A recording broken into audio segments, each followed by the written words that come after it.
Recevez tous les salutations de celui qui nous reçoit en ce lieu, Jésus-Christ. Ainsi Que la grâce et la paix soient votre partage.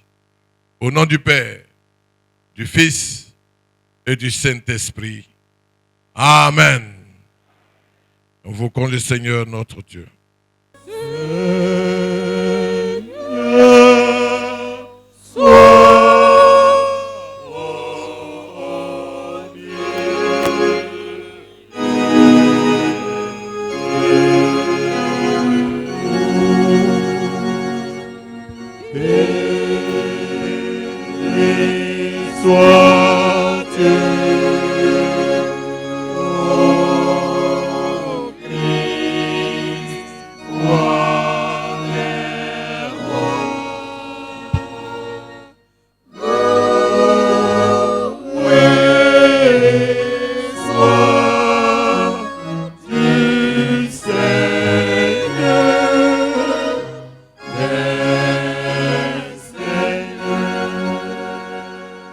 Le Seigneur est présent parmi nous,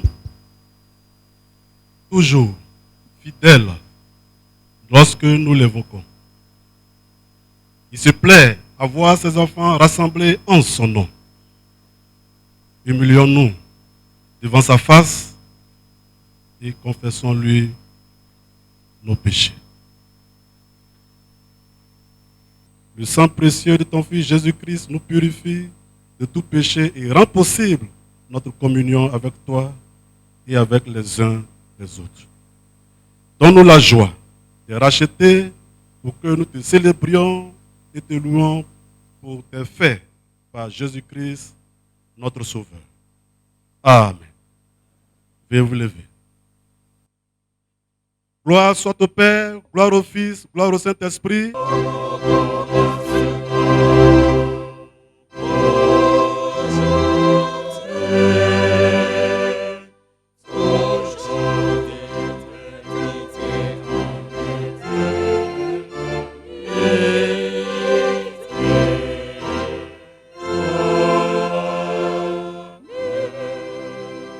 Peuple de Dieu réunis à Nebo à ce jour, louez le Seigneur.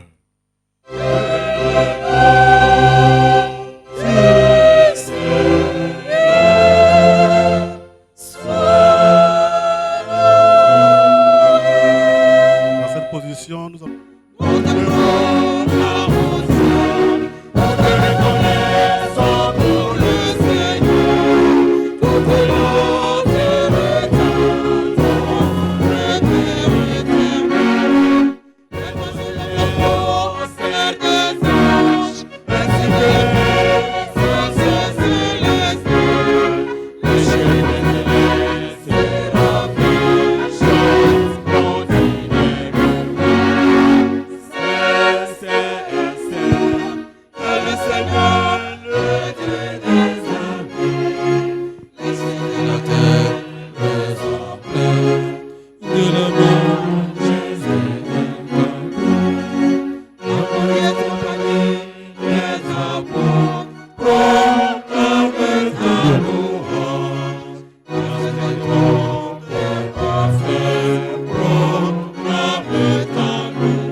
Le moment est venu pour écouter ta parole.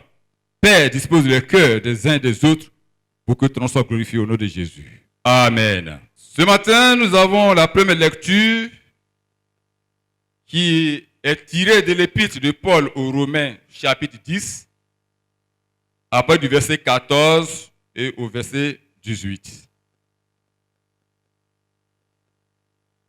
L'épître de Paul aux Romains, chapitre 10, 14 à 18. Et nous disons ceci. Comment donc invoqueront-ils celui en qui ils n'ont pas cru? Et comment croiront-ils en celui dont ils n'ont pas entendu parler? Et comment entendront-ils parler s'il n'y a personne qui prêche? Et comment y aura-t-il des prédicateurs s'ils ne sont pas envoyés? Selon qu'il est écrit. Qui sont beaux les pieds de ceux qui annoncent la paix, de ceux qui annoncent de bonnes nouvelles. Mais tous n'ont pas obéi à la bonne nouvelle. Aussi, Ésaïe dit-il, Seigneur, qui a cru à notre prédication? Ainsi la foi vient de ce qu'on entend. Et ce qu'on entend vient de la parole de Christ. Mais j'ai dit, n'ont-ils pas entendu? Au contraire, leur voix est allée par toute la terre et leurs paroles jusqu'aux extrémités du monde. Amen.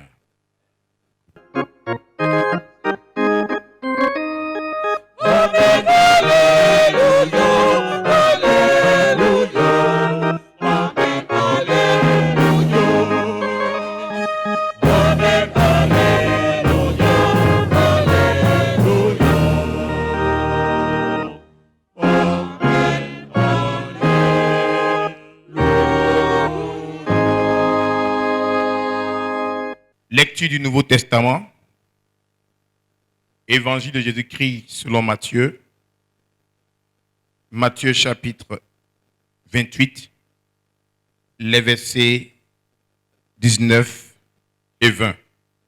Matthieu chapitre 28, les versets 19 et 20. Allez, faites de toutes les nations des disciples, les baptisant au nom du Père, du Fils et du Saint-Esprit, et enseignez-leur à observer tout ce que je vous ai prescrit. Et voici, je suis avec vous jusqu'à la fin du monde. L'herbe sèche, la fleur tombe, mais la parole de Dieu demeure éternellement. Amen. Amen, alléluia, alléluia.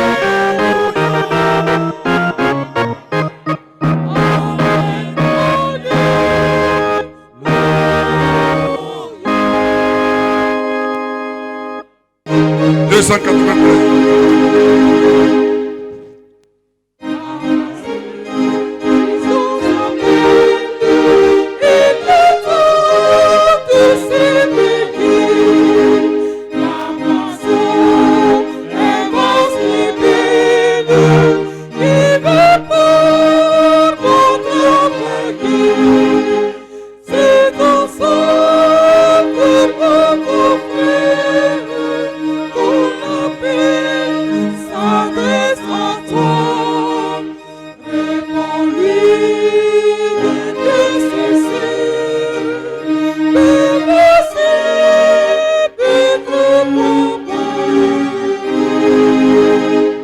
Qui nous a aimés, qui nous a appelés à la révélation de ton Fils.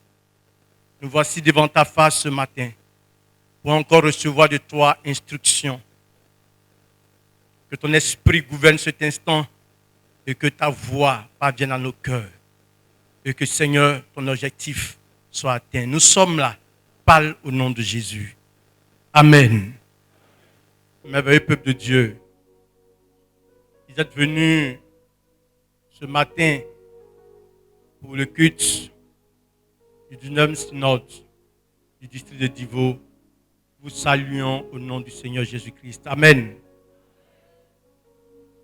Bien-aimés, le thème qui couronne notre rassemblement de ce matin est ainsi libellé. Évangéliser en tout temps et en tout lieu. Évangéliser en tout temps et en tout lieu. Thème qui conduit depuis la dernière conférence ordinaire tenue à Benoît en 2024, le nouveau quadriennal de l'Église méthodiste de Côte d'Ivoire. Frères et sœurs, nous retiendrons les versets 19 et 20 de Matthieu 28 comme versets d'appui à notre thème. Et voici ce qui est écrit. Allez, faites de toutes les nations des disciples, les baptisant au nom du Père, du Fils et du Saint-Esprit, et enseignez-leur à observer tout ce que je vous ai prescrit. Et voici, je suis avec vous tous les jours jusqu'à la fin du monde. Bien-aimés, amis de Christ, permettez-moi de vous relater une histoire qui est en quelque sorte le résumé de toute l'histoire du salut de l'humanité. C'est notre histoire à nous. Et après cela, nous tenterons de donner une explication à notre test d'appui avant d'en ressortir les implications pour nous aujourd'hui et de conclure notre message.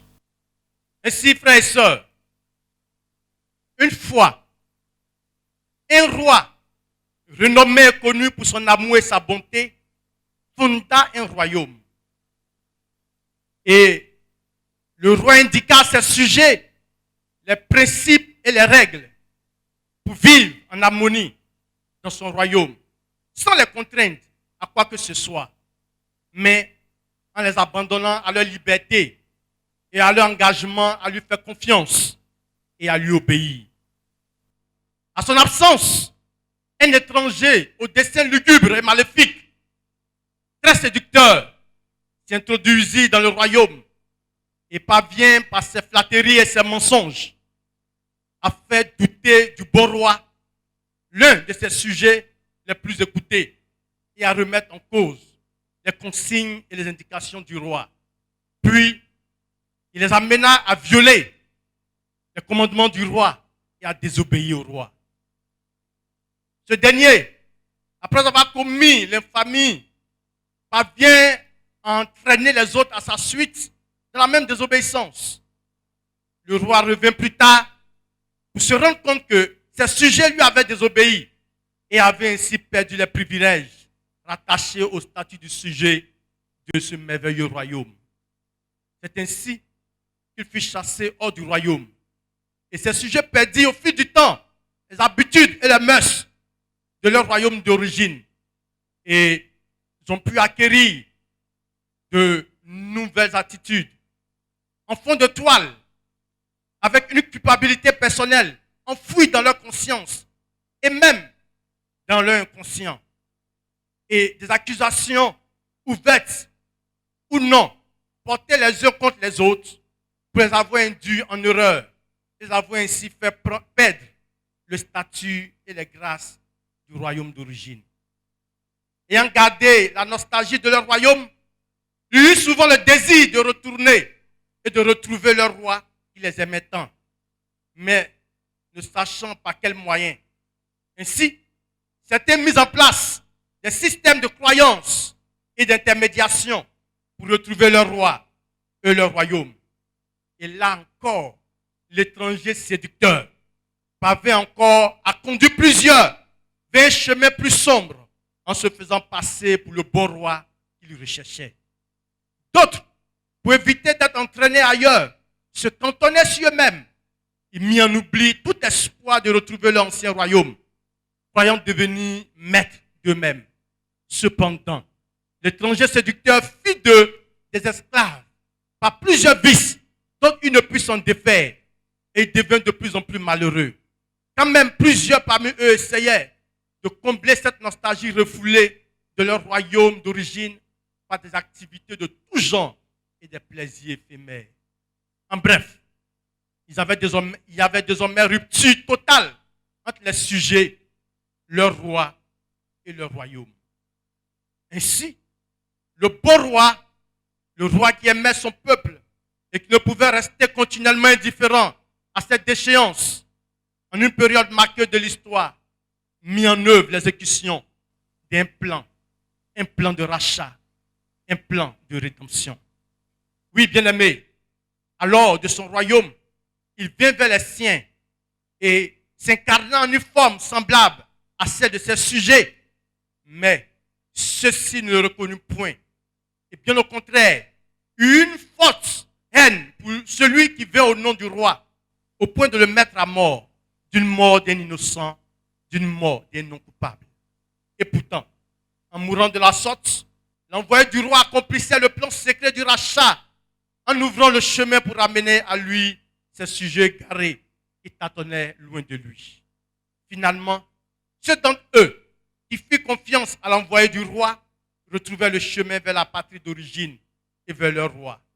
L'envoyé du roi, qui bien que mis à mort, en sortit vainqueur, mandata alors tous ceux qui lui firent confiance et qui par cette confiance en lui regagna le royaume d'origine, de rendre témoignage de l'expérience et d'aider les autres à revenir à leur roi et à leur royaume d'origine. Cette mission aux siens bien-aimés fut écrite ainsi dans Matthieu. Allez, faites de toutes les nations des disciples, les baptisez au nom du Père, du Fils et du Saint-Esprit et enseignez-leur à observer tout ce que je vous ai prescrit. Voici, je suis avec vous tous les jours jusqu'à la fin du monde. En effet, frères et sœurs, c'est notre histoire. Il s'agit de nous. Chrétiens, chrétiennes, bien-aimés frères et sœurs, quelle compréhension pourrait se dégager de notre texte d'appui? Matthieu 28, 19 à 20. Au verset 19 de Matthieu 28, c'est l'impératif que le Seigneur Jésus-Christ, bien-aimé, utilise. Après avoir achevé son ministère terrestre, après être mis à mort, après être ressuscité d'entre les morts, et sur le point de retourner vers son Père et notre Père céleste, il met en mission l'Église naissante. Le Maître avait fait sa part. L'œuvre était accomplie. La voie était maintenant ouverte pour l'humanité. Juifs et non-juifs, tous pouvaient retrouver la patrie céleste. Ils pouvaient retrouver les privilèges perdus et regagner à nouveau le royaume du roi bon et plein d'amour. Oui, mes frères bien-aimés, le Seigneur Jésus-Christ avait fini sa part. Il avait accompli dans la chair ce qu'il devait faire. Et dit au verset 18 qui précède que tout pouvoir lui a été donné. Cependant, désormais, il n'était plus dans la condition d'avant la résurrection. Son œuvre, dans un corps physique, semblable à celui des hommes, était achevée. Maintenant, il se tourne vers ses disciples comme pour leur dire, le reste de l'accomplissement du plan du salut est entre vos mains. À vous de jouer votre partition.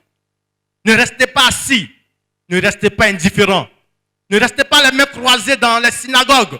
Mes disciples, ne restez pas cloîtrés dans les murs de vos lieux de culte. Allez, sortez, mettez-vous en mouvement. Oui, bien-aimés, dans l'Épître aux Romains, il est dit que la foi vient de ce qu'on entend. Et ce qu'on entend vient de la parole de Christ.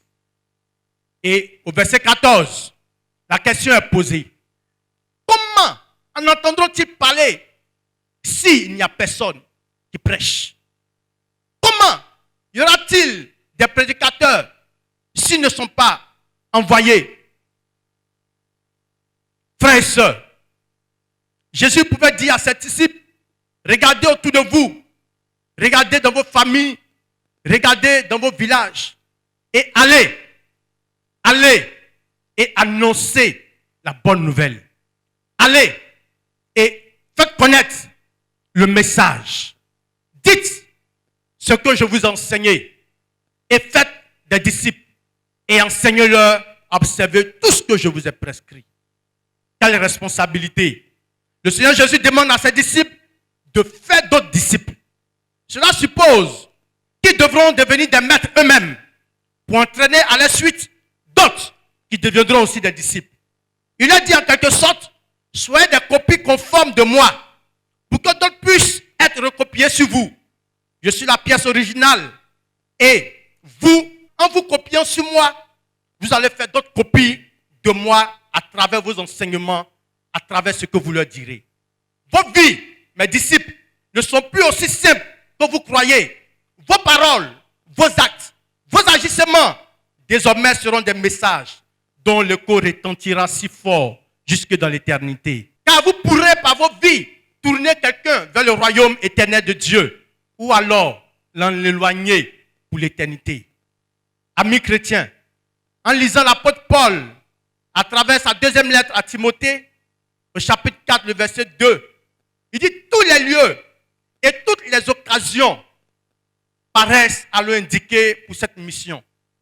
En voyage, au bureau, en famille, il dit prêche la parole, insiste en toute occasion, favorable ou non, reprend, censure, exhorte avec toute douceur en instruisant. Peuple chrétien, méthodiste rassemblé ce matin pour notre synode, dont le thème porte sur l'évangélisation. Quelle application de ces textes pouvons-nous faire à nous aujourd'hui?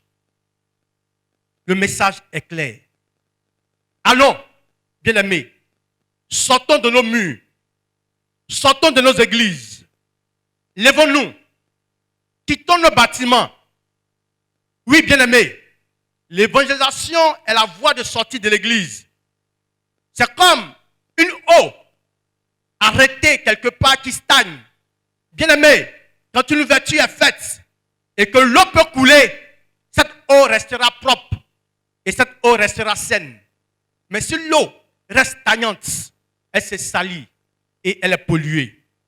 Frères et sœurs, nous sommes ainsi appelés à sortir et à laisser le message de Christ atteindre la vie de quelqu'un. Quelqu'un à côté de toi, à la maison, quelqu'un à côté de toi, dans la famille, au travail, a juste besoin que tu ouvres la bouche. Frère, sœur, pour qu'il soit sauvé. Et certains d'entre nous certainement se demandent, est-ce que moi aussi je peux le faire? Et nous répondons oui. Oui, bien-aimé, il est vrai que la tâche n'est pas facile. Mais si nous mettons à l'œuvre, par la grâce du Seigneur, nous pouvons y parvenir. Alléluia. Il est temps pour nous de surmonter notre honte. Il est temps pour nous de surmonter notre peur. Parce que le salut de quelqu'un, bien-aimé, dépend de la parole qui est dans nos bouches. Frères et sœurs, j'étais encore élève. En classe de terminale, il y avait parmi nous un qui était bouddhiste et qui ne voulait rien entendre de l'évangile. Et nous lui avons prêché l'évangile. Il est revenu le lendemain, il a posé des questions. Et nous avons répondu à ces questions. Et Dieu a fait grâce, l'année est finie, chacun a eu le bac et puis nous sommes partis. 2 ans après, je me retrouve à l'université de Cocody. Et c'était la nouvelle rentrée. Et j'entends quelqu'un prêcher aux étudiants qui étaient venus s'aligner pour leur inscription. Et je m'approche. Je me rends compte que c'est le frère à qui nous avions prêché, qui est en train de rendre témoignage à son tour. Alléluia. Bien-aimés, nous nous plaignons souvent de la mauvaise vie d'un parent. Nous nous plaignons souvent d'un enfant, d'une connaissance qui a une mauvaise vie. C'est le temps pour nous de prendre la peine d'écrire son nom, de fléchir les genoux dans le jeûne et dans la prière pour que le Seigneur le ramène à lui. Alléluia. L'évangélisation, mes bien-aimés, c'est le plus grand combat que le monde connaît. En réalité, l'enjeu, ce sont les âmes humaines. Dieu les veut et Satan les veut. C'est pourquoi, chrétiens, si nous voulons triompher dans ce combat, il nous faut nous engager à travers le jeûne, à travers la prière, pour que Dieu puisse manifester sa grâce à travers nous. Bien-aimés, pasteurs, bien-aimés, catéchistes, bien-aimés, prédicateur, il y a un prix à payer. Peuple de Dieu, pour que les hommes soient sauvés, il y a bien un prix à payer. La Bible dit que si l'évangile est encore caché aux yeux des inconvertis, c'est parce qu'il y a un voile qui leur empêche de voir l'éclat de l'évangile. Peuple de Dieu, nous sommes appelés à ce combat. Alléluia. Qui s'en préoccupe vraiment parmi nous? Qui d'entre nous lutte à genoux? Qui d'entre nous, nous passons très souvent le temps pour des disputes futiles et sans valeur dans nos églises. Nous passons souvent le temps pour des choses qui ne donnent rien à l'église. Et pourtant, bien aimés, nous ne faisons que dire que la moisson est grande. Nous ne faisons que chanter que la moisson est abondante. Mais que faisons-nous pour faire entrer cette moisson? Bien-aimés, frères et sœurs, nous sommes l'armée de Dieu. Il n'y a pas quelqu'un d'autre. Nous sommes ceux sur qui Dieu compte. Ce n'est pas quelqu'un d'autre. C'est nous qui formons son armée. Et c'est sur nous qui compte pour conquérir le monde. Alléluia. Il y a des personnes, bien-aimées, qui ne viendront jamais dans les murs de l'église pour entendre l'évangile. Allons les trouver là où ils sont. Allons les trouver dans leur bistrot.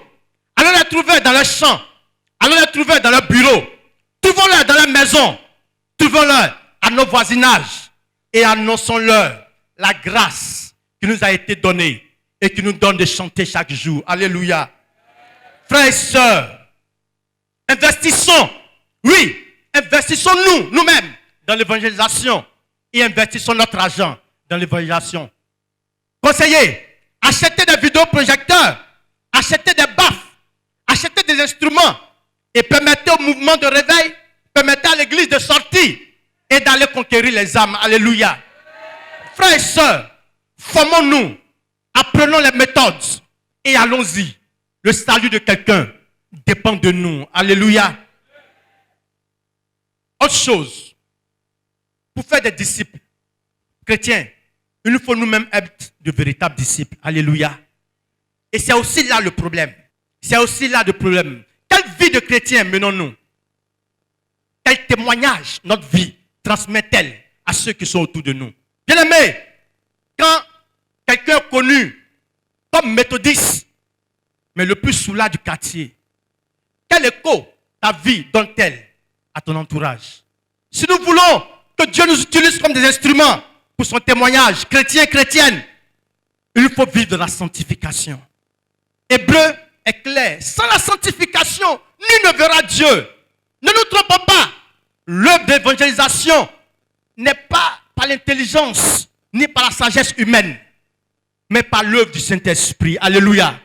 Et le Saint-Esprit ne saurait cohabiter et résider là où le péché est cultivé. C'est pourquoi, si l'Église veut encore pouvoir atteindre cet objectif, il nous faut cultiver la sainteté dans l'Église. Il faut ranger nos vies. Il faut soigner notre marche avec le Seigneur. Comment pourrait-il opérer? Souvenons-nous, en Actes, le chapitre 1, il a dit à ses disciples, attendez jusqu'à ce qu'ils viennent, parce que vous avez besoin de sa puissance pour faire des disciples. Bien-aimés, sa présence est indispensable. Son règne est indispensable. Son œuvre à travers nous, le Saint-Esprit, est indispensable. Il faut que l'Église vive de manière à laisser le Saint-Esprit travailler en son sein, pour qu'à travers l'Église, le Saint-Esprit puisse conquérir des âmes. Alléluia. Frères et sœurs, je veux finir sur ce point. Après que les âmes soient venues dans l'Église, voici aussi une autre réalité. Pour en faire des disciples, il nous faut les enseigner. Pour en faire des disciples, il nous faut les aimer. Pour en faire des disciples, il nous faut les suivre. C'est comme un nouveau-né qu'on met entre tes mains. Voyez-vous, tous les soins qu'il faut. Malheureusement, quand quelqu'un vient, il dit, je viens pour la première fois à l'église. Quand il sort, c'est fini. Personne ne l'appelle. Toi qui l'as envoyé, il reste pour toi seul. Comment pourra-t-il avoir la force de marcher et de s'affermir? Aujourd'hui, malheureusement, nos classes méthodistes qui devaient nous servir d'appui sont presque toutes mortes dans nos villages. Les conducteurs semblent ne pas savoir leur rôle. Certainement, nous pasteurs, nous catéchistes, nous avons un travail à faire pour les former et pour nous aider dans cette tâche. Alléluia. Si nous voulons atteindre nos objectifs d'évangélisation, il nous faut être une famille d'accueil, une famille d'amour et aimer les âmes. Il nous faut porter le fardeau des âmes qui meurent afin que nous puissions payer le prix pour leur salut. Alléluia. Chrétiens, chrétiennes, l'église méthodiste est née dans l'évangélisation. Et l'église méthodiste est une église d'évangélisation. C'est pourquoi, pour conclure, je me rappelle, bien-aimés, je voudrais insister sur la notion de tout temps et tout lieu par cette anecdote. J'étais toujours encore étudiant et je revenais de l'université. Et dans ce temps-là, le Seigneur me poussait souvent à prêcher avec ceux avec qui j'étais dans le véhicule. La vision missionnaire de l'église méthodiste Côte d'Ivoire est consignée dans un document que nous pouvons trouver disponible à la conférence. Et dans ce document, 3 axes essentiels se dégagent. L'évangélisation par la parole, l'évangélisation par les œuvres et l'évangélisation par les actes. C'est pourquoi je dis, toute ta vie est un message que tu transmets à ton entourage. C'est le temps pour nous d'évangéliser, bien-aimés. Il n'y a plus de raison de rester assis. Il n'y a plus de raison de rester indifférent. Il n'y a plus de raison de rester immobile. Bien-aimés, que ce soit en œuvre, que ce soit en acte, que ce soit en parole, notre mission est d'être des témoins fidèles de Jésus-Christ afin de gagner des âmes à Christ. Allons avec ce mandat dans nos familles. Allons avec ce mandat dans nos villages. Allons avec ce mandat dans le monde et que la moisson soit fructueuse au nom de Jésus-Christ. Amen. Quand Dieu cherche sur la terre un fidèle intercesseur, s'adonnant à la prière pour un monde si pécheur, Dieu cherche un intercesseur. Dieu peut-il compter sur nous? Le pourra-t-il jusqu'au bout? Dieu peut-il compter sur nous? Quand Dieu cherchait sur la terre un fidèle intercesseur, s'adonnant à la prière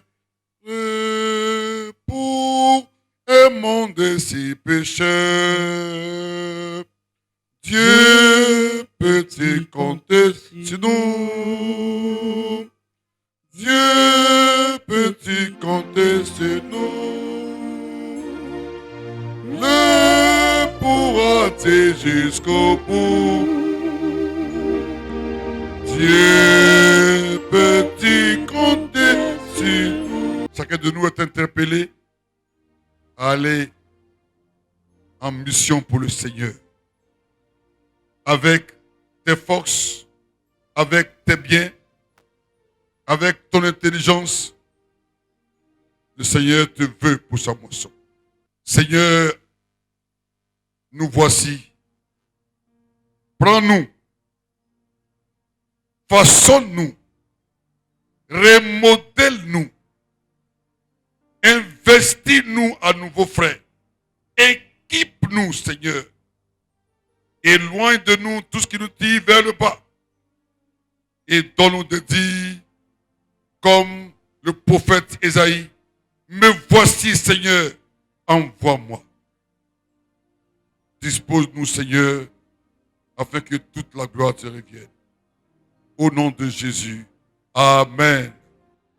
Veuillez vous lever et comme nous sommes dans le temps de la moisson, le temps de la mission pour le Seigneur, nous allons chanter « Envoie-moi, Seigneur, envoie-moi ».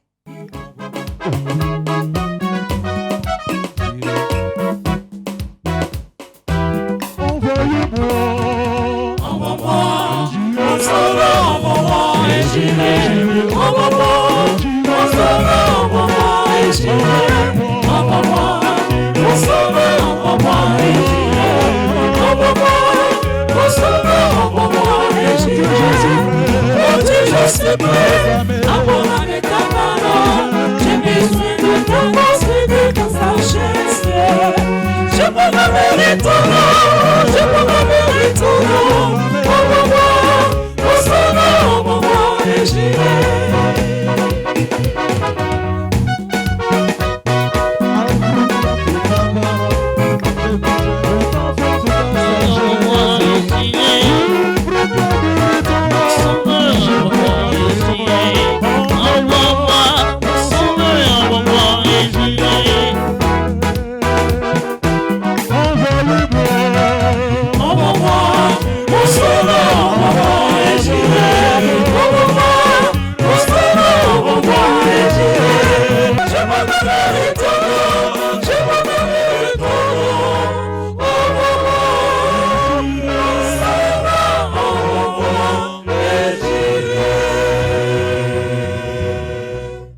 Seigneur notre Dieu,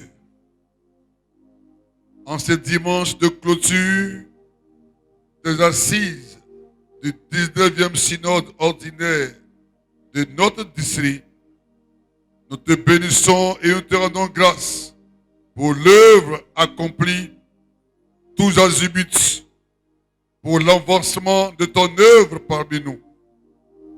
Bénis les conclusions de ce 19e synode et les résolutions qui en sont issues. Fortifie-nous par ton Esprit Saint, afin que nous soyons fidèles à la vocation que nous avons reçue en tant que méthodistes au sein de cette belle nation. Augmente en nous la foi qui rend victorieux du monde. Ô Dieu qui n'abandonne jamais ton Église, affermi dans sa mission, pardonne ses défaillances, répare ses brèches, nourris-la de ta grâce, donne-lui le fidèle en termes de pasteur et tous les serviteurs dont elle a besoin.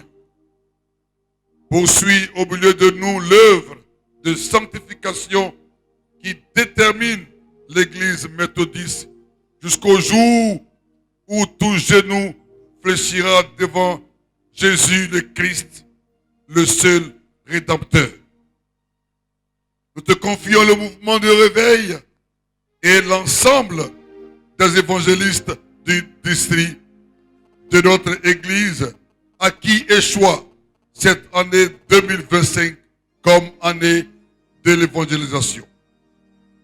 Seigneur, nous implorons sur notre peuple, le peuple de Côte d'Ivoire, sur le chef de l'État et toutes les autorités qui le dirigent, ton esprit de concorde et de paix. Glorifie ton nom et que 2025 soit une année de paix, une année de paix, une année de paix. Et que tous les oiseaux de mauvais augure soient identifiés et précipités dans l'abîme au nom de Jésus-Christ. Et que tous ceux qui prévoient s'aimer la terreur et la mort dans ce pays pour conduire encore la Côte d'Ivoire dans le chaos social, Père éternel, ta parole dit que cela n'arrivera pas. Et nous nous élevons sur ce trône pour dire, Seigneur, que cela n'arrive pas à la Côte d'Ivoire. Et par la Côte d'Ivoire, de toute guerre fratricide, et ne permet pas à Satan d'insuffler la haine et la guerre. Seigneur, que 2025 soit une année de paix, de tranquillité, et que tout se passe selon ton bon vouloir.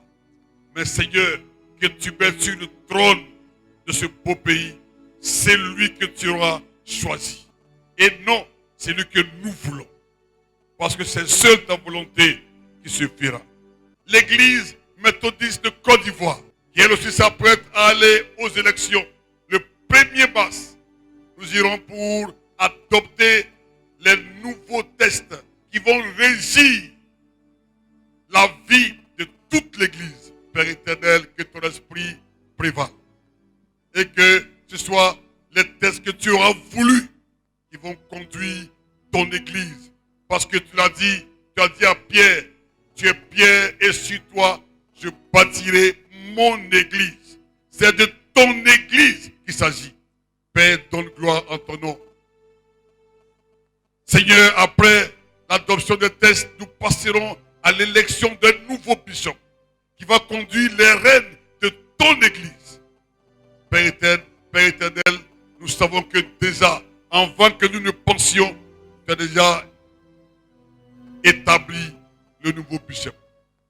Père éternel, de tous nos voeux, nous l'appelons à l'existence. Et que celui qui viendra soit ton choix et non le choix de quiconque. Donne gloire à ton nom.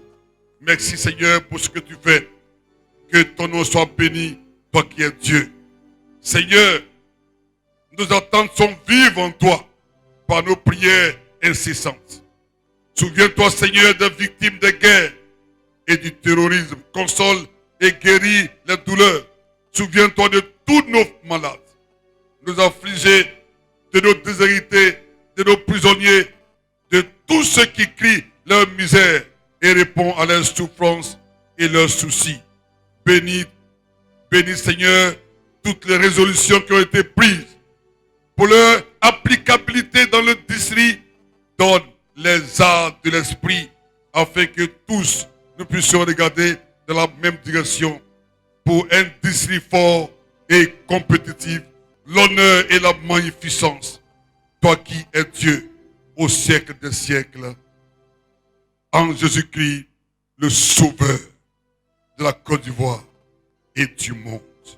Amen. Merci beaucoup. Veuillez vous redresser. Nous passons maintenant aux offrandes. Si je vis, c'est pas ta grâce. Pour tes grâces. Si je parle, c'est pas ta grâce. Pour tes grâces. Si je mange, c'est pas ta grâce. Pour tes grâces. C'est pas ta grâce. Pour tes grâces. Si je vis, oui, c'est pas ta grâce. Pour tes grâces. Si je mange, c'est pas ta grâce. Pour tes grâces. Si je danse, c'est pas ta grâce. Pour tes grâces. Pour tes grâces. Jésus, pour tes grâces. Si je vis, oui, c'est pas ta grâce. Pour tes grâces. Si je danse, c'est pas ta grâce. Pour tes grâces. Si je marche, c'est pas ta grâce. Pour tes grâces. Si je parle, c'est pas ta grâce. Pour tes grâces. Si je vis, oui, c'est pas ta grâce. Pour tes grâces. Il m'a positionné.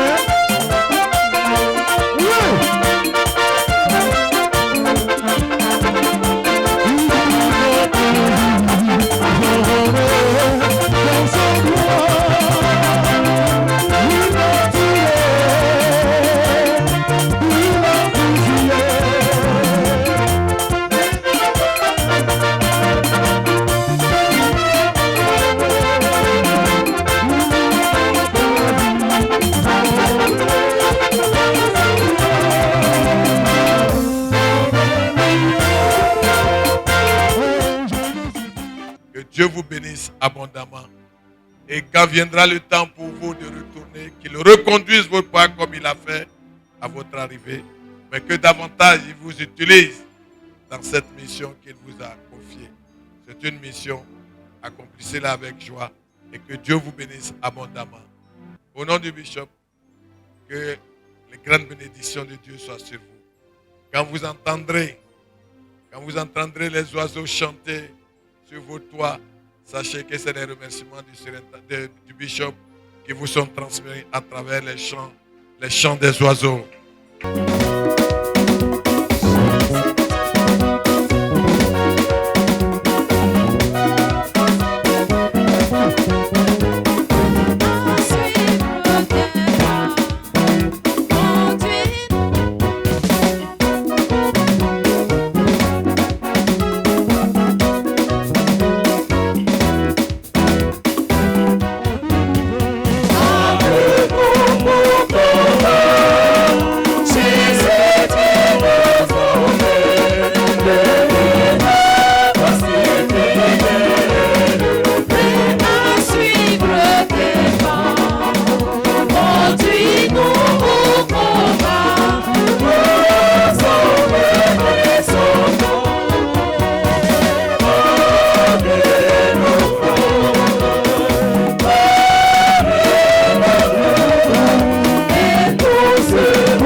Déclarer close, je veux dire les assises du 19e synode du district de Divo. Pour la gloire de Dieu. Amen.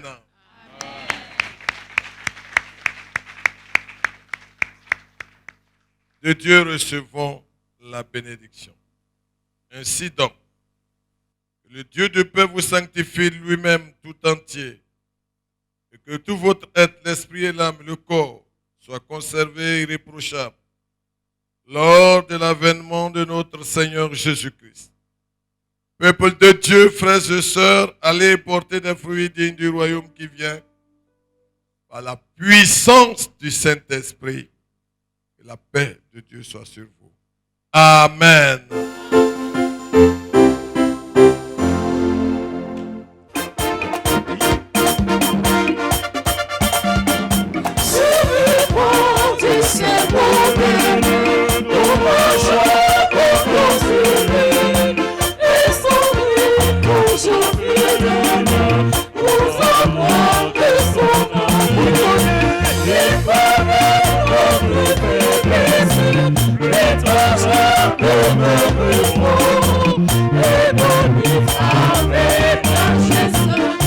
Amen.